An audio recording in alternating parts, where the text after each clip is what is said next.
Selamat datang kembali tuan-tuan dan nyonya-nyonya. Kita lanjutkan kembali kisah kehidupan Tuan Wira Darmadi yang jenius. Mohon dibantu subscribe yang belum subscribe ya. Untuk yang sudah dukung channel ini terima kasih. Mari kita lanjutkan ceritanya. Bab 575. Semuanya, kalian dengar sendiri, bukan? Apa kalian masih ingin melindunginya?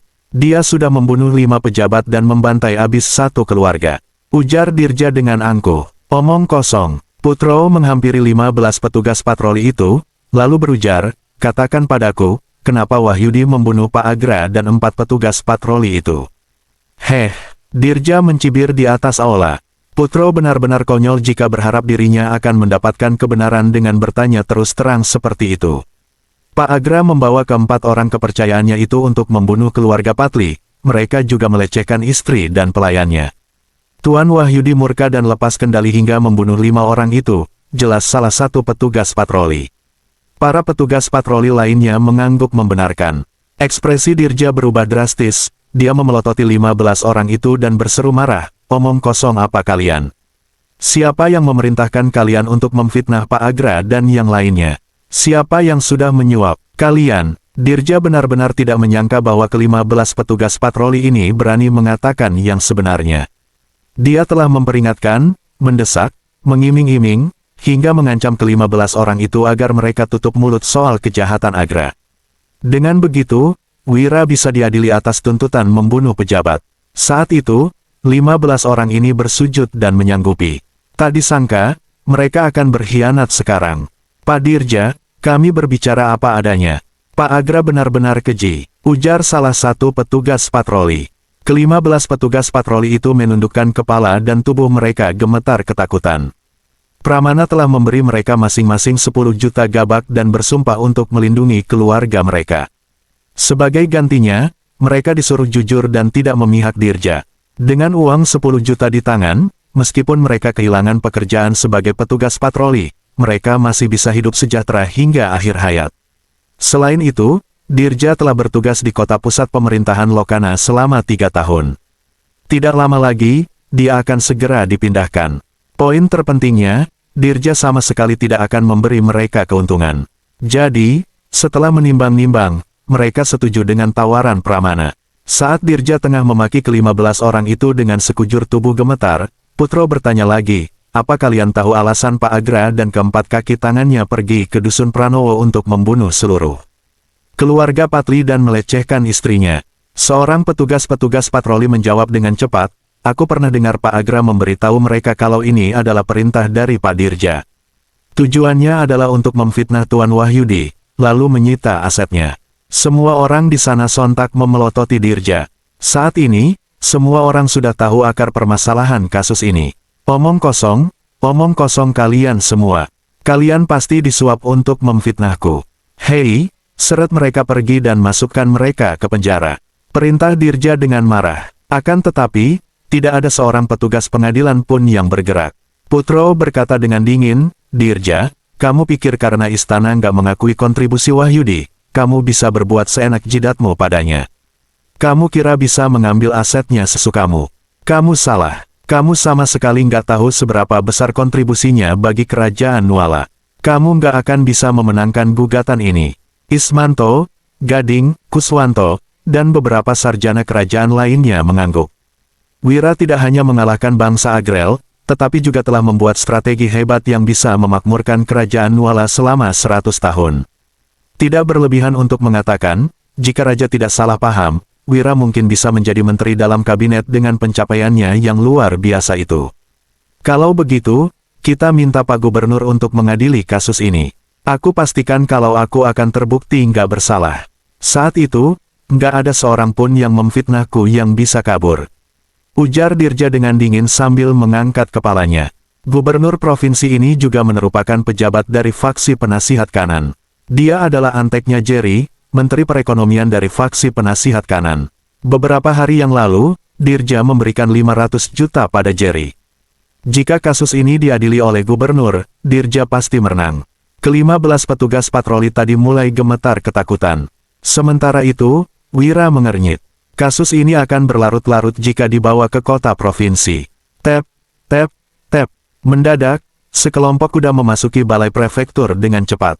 Sekelompok pria berpakaian motif piton hitam dengan pedang yang tergantung di pinggang bergegas masuk ke aula balai prefektur dengan ekspresi garang. Bab 576. Pasukan Rahasia Naga. Melihat sekelompok orang itu, Putro dan belasan sarjana kerajaan lainnya mengernyit. Setelan ular piton bisa dikenakan oleh raja dan bangsawan. Namun, setelan warna hitam adalah warna yang khusus dikenakan pejabat kecil.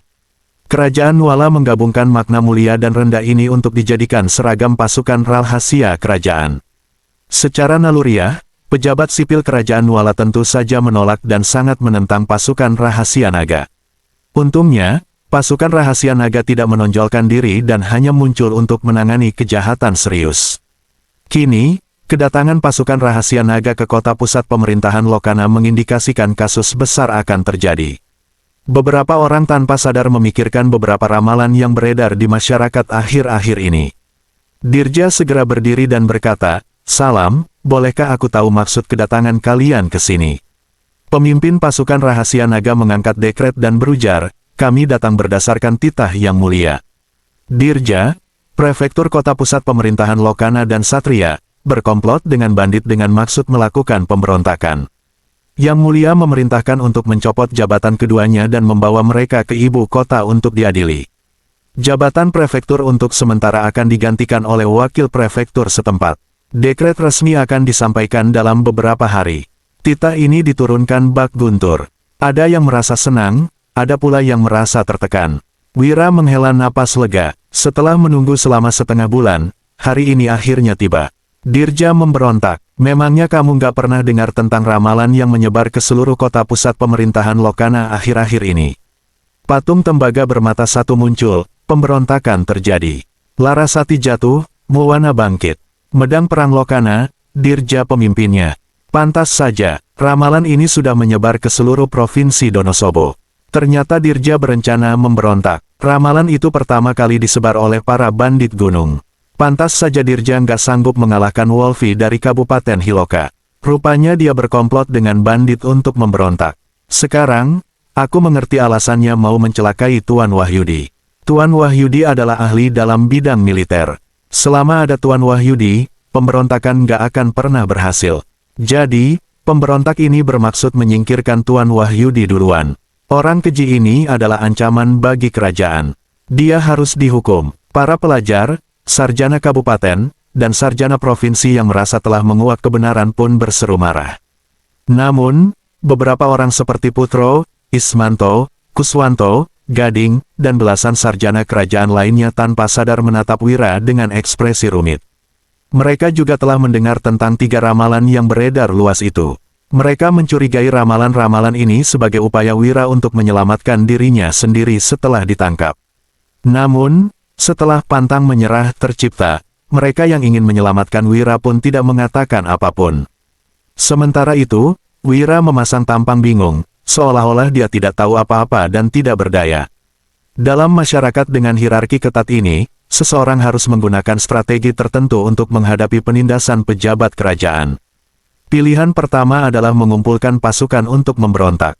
Pilihan keduanya yaitu mengandalkan orang dengan kekuatan yang lebih besar dari pejabat yang ingin dihadapi. Kekuasaan tertinggi di kerajaan Nuala berada di tangan raja. Tidak seorang pun yang diizinkan menantang kedaulatan raja. Menggulingkan Dirja hanya dengan mengandalkan beberapa ramalan adalah hal yang mustahil. Namun, dengan tambahan beberapa bukti ramalan dari ratusan tahun yang lalu, yakni patung tembaga bermata satu itu, segalanya jadi berbeda. Tidak peduli apakah Dirja sungguh-sungguh ingin memberontak atau tidak, istana tidak akan tenang dan pasti segera mengadilinya. Demi menghindari kecurigaan, Wira harus masuk penjara. Dengan begitu Yispohan, Pegunungan Dajore, dan Ngarai Naga Biru yang dari luar tampaknya menaruh dendam pada Wira bertindak, Wira tidak akan dikaitkan dengan mereka. Dirja berujar dengan peluh membasahi dahinya, "Fitnah. Ini fitnah. Aku selalu setia pada Yang Mulia. Pengadilan bisa jadi buktinya." Setelah aku menangkap Wira, ramalan dan beberapa bukti ramalan muncul. Dia pasti menjebakku. Ketiga ramalan itu disebarkan oleh para bandit di Hispohan, Pegunungan Dajore, dan Ngarai Naga Biru. Dialah yang berkomplot dengan para bandit itu. Semua ramalan itu juga pasti ulahnya. Beberapa cendekiawan memandang Wira, mereka juga memiliki kecurigaan ini. Bagaimanapun, semua ini terlalu kebetulan. Saat Wira hendak membela diri, beberapa orang sudah mendahuluinya. Diam, Dirja, kamu kira kami bodoh. Setelah Tuan Wahyudi pergi ke kota pusat pemerintahan Jagabu tahun lalu, dia sudah banyak berjasa. Pertama, dia membunuh Pitonu dari pegunungan Dajore. Kemudian, dia membunuh Latatu dan menangkap Mary dari Yispohan. Dia memeras bandit Yispohan sampai mereka jatuh miskin. 2 tahun lalu, dia juga menghabisi Wolfi dari pasukan Wolpin dan menangkap begitu banyak pemberontak di Kabupaten Hiloka. Para bandit dan pemberontak itu menaruh dendam besar pada Tuan Wahyudi. Mana mungkin mereka bersedia membantu Tuan Wahyudi. Selain itu, kamu menjebloskan Tuan Wahyudi ke penjara. Mana mungkin dia bisa berhubungan dengan dunia luar. Begitu mendengar Dirja menuduh Wira memanipulasi keadaan, banyak cendekiawan langsung meledakkan amarah mereka.